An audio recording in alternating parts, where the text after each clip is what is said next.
দেশে চলমান কারফিউতে বিপাকে পড়েছেন সিরাজগঞ্জে গরুর খামারিরা। গেল কয়েকদিন ধরে অবিকৃত বিপুল পরিমাণ দুধ সংরক্ষণের পর্যাপ্ত ব্যবস্থা না থাকায় বেশিরভাগই নষ্ট হচ্ছে। অন্যদিকে বানের জলে বিস্তীর্ণ জমি তলিয়ে থাকায় সংকট দেখা দিয়েছে গোখাদ্যেরও।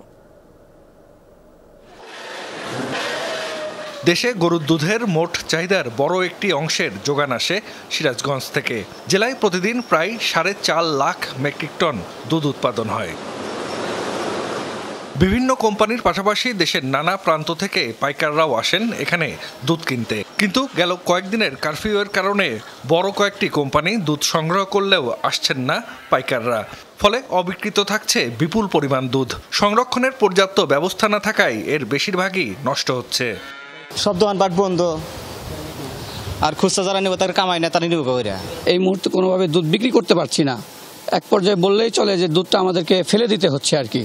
মানে হয় কাউকে এমনি দিয়ে দিতে হচ্ছে অথবা আমরা পুকুরে ফেলে দিতে হচ্ছে।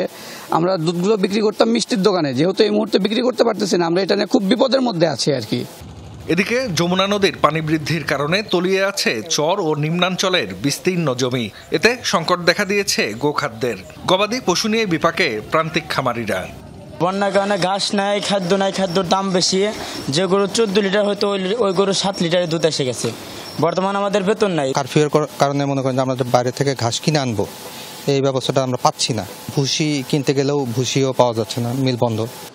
সংকটকালীন সময়ের জন্য বিভিন্ন পরামর্শ প্রাণী সম্পদ কর্মকর্তার।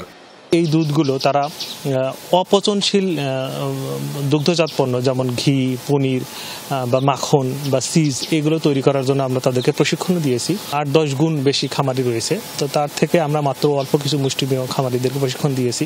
তবে আমাদের মাঠ পর্যায়ে আমাদের যে কর্মী যারা আছে তাদেরকে দিয়ে আমরা তাদেরকে উৎসাহিত করতেছি। তবে কারফিউ যদি দীর্ঘদিন চলতে থাকে তাহলে এটা আসলে খুব বেশি ফলপ্রসূ হবে বলে মনে হয় না। প্রাণী সম্পদ অফিসের তথ্য অনুযায়ী জেলায় ছোট বড় মিলিয়ে গরুর খামার রয়েছে প্রায় 50,000। জাহিদ হাসান, যমুনা নিউজ।